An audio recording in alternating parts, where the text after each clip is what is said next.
తాకట్లో ఉన్న మీ బంగారాన్ని విడిపించి ఆ రోజు ఆన్లైన్ రేటుకి కొంటాం. Sharma gold company. నమస్తే, వెల్కమ్ టు సుమన్ టీవీ. నేను పద్మిని. రేపటి పంచాంగాన్ని, రేపటి రోజుకున్నటువంటి వైశిష్ట్యాన్ని ఇప్పుడు చూద్దాం. రేపు 19వ తారీఖు జాన్వరి నెల 2026వ సంవత్సరం సోమవారం.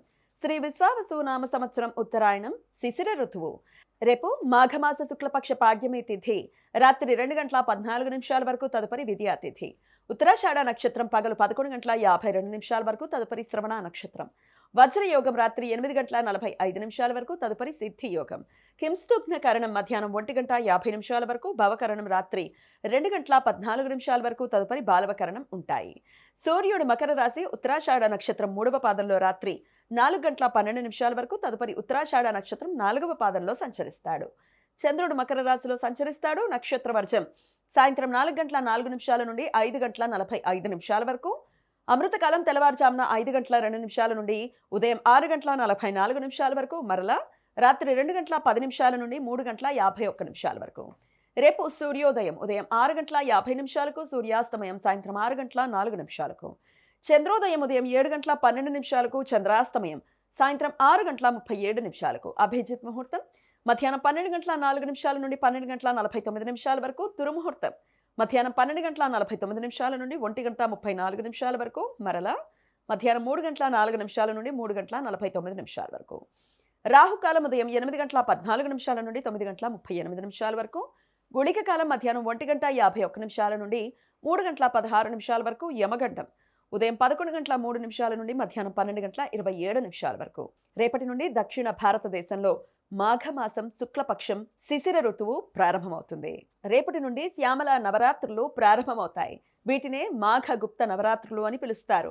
కలశ స్థాపన చేయడానికి అనుకూలమైన ముహూర్తం రేపు ఉదయం 6:50 నుండి ఉదయం 10:35 వరకు ఉంటుంది. సాయన రవి కుంభరాశిలోకి రేపు ఉదయం 7:14 ప్రవేశిస్తాడు. అప్పటి నుండి కుంభాయనం ప్రారంభమవుతుంది. పితృకార్యాలు చేయటానికి అనుకూలమైన విష్ణుపద పుణ్యకాలం రేపు సూర్యోదయం నుండి ఉదయం 7:14 వరకు ఉంటుంది. సర్వార్థ సిద్ధి యోగం రేపు పగలు 11:52 నుండి ఎల్లుండి సూర్యోదయం వరకు ఉంటుంది. ఇది సోమవారం శ్రవణ నక్షత్ర కలయిక చేత ఏర్పడుతుంది. ఈ సమయంలో నూతన వ్యాపార ప్రయత్నాలు చేయడానికి, కొత్త పనులు ప్రారంభించడానికి అనుకూలం. తిథి శూన్య నక్షత్రం ఇవాళ రాత్రి 1:21 నుండి రేపు ఉదయం 11:52 వరకు ఉంటుంది. పాడ్యమి తిథి ఉత్తరాషాఢ నక్షత్రం కలిసి వచ్చినప్పుడు ఉత్తరాషాఢ నక్షత్రాన్ని తిథి శూన్య నక్షత్రం అని పిలుస్తారు. ఈ సమయంలో శుభకార్యాలు చేయడానికి అనుకూలం కాదు. మాస శూన్య నక్షత్రం రేపు పగలు 11:52 నుండి ఎల్లుండి మధ్యాహ్నం 1:06 వరకు ఉంటుంది.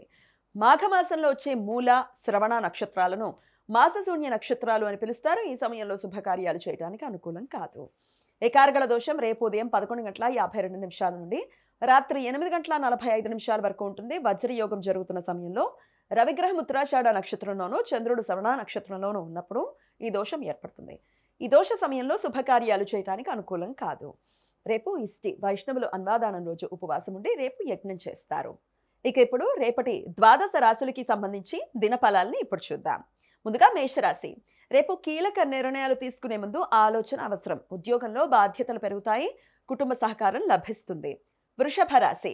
ఆర్థిక పరిస్థితి మెరుగుపడుతుంది, నిలిచిపోయిన పనులు పూర్తవుతాయి, సన్నిహితులతో సంతోషంగా గడుపుతారు. మిథున రాశి. మాటల వల్ల సమస్యలు వచ్చే అవకాశం ఉంది, శాంతంగా వ్యవహరించండి, ప్రయాణాల్లో జాగ్రత్త అవసరం. కర్కాటక రాశి. కుటుంబ విషయాల్లో శుభ ఫలితాలు ఉంటాయి, ఆస్తి సంబంధిత విషయాల్లో అనుకూలత, ఆరోగ్యం బాగుంటుంది. సింహరాశి. మీ ప్రతిభ వెలుగులోకి వస్తుంది, ఉద్యోగంలో ఉన్నతాధికారుల ప్రశంసలు పొందుతారు, ఆత్మవిశ్వాసం పెరుగుతుంది. కన్యా రాశి. పని ఒత్తిడి ఉన్నా ఫలితం మంచిదే, ఆరోగ్యంపై శ్రద్ధ వహించాలి, ఆర్థికంగా సగటు ఫలితాలు ఉంటాయి. తులారాశి. స్నేహితుల సహకారం లభిస్తుంది, కొత్త అవకాశాలు వస్తాయి, మనసుకు ఆనందం కలిగించే వార్త వింటారు. వృశ్చిక రాశి. ఆర్థిక లాభ సూచన ఉంది, వృత్తి వ్యాపారాల్లో పురోగతి, కుటుంబంలో శుభకార్య చర్చలు జరుగుతాయి. ధనస్సు రాశి. ప్రయాణాలు లాభదాయకంగా ఉంటాయి, చదువుల్లో లేదా ఉద్యోగంలో విజయం సాధిస్తారు, పెద్దల ఆశీస్సులు పొందుతారు. మకర రాశి. బాధ్యతలు పెరిగినా సమర్థవంతంగా నిర్వహిస్తారు, సహనం అవసరం, ఆరోగ్యంపై జాగ్రత్త. కుంభరాశి. కొత్త ఆలోచనలు ఫలిస్తాయి, ఆర్థికంగా మెరుగుదల ఉంటుంది, స్నేహితులతో ఆనందంగా గడుపుతారు. ఇక మీనరాశి. ఆధ్యాత్మిక ఆసక్తి పెరుగుతుంది, మానసిక ప్రశాంతత లభిస్తుంది, కుటుంబ సభ్యుల సహకారం ఉంటుంది. ఇవి రేపటి ద్వాదశ రాశులకి సంబంధించిన దినఫలాలు.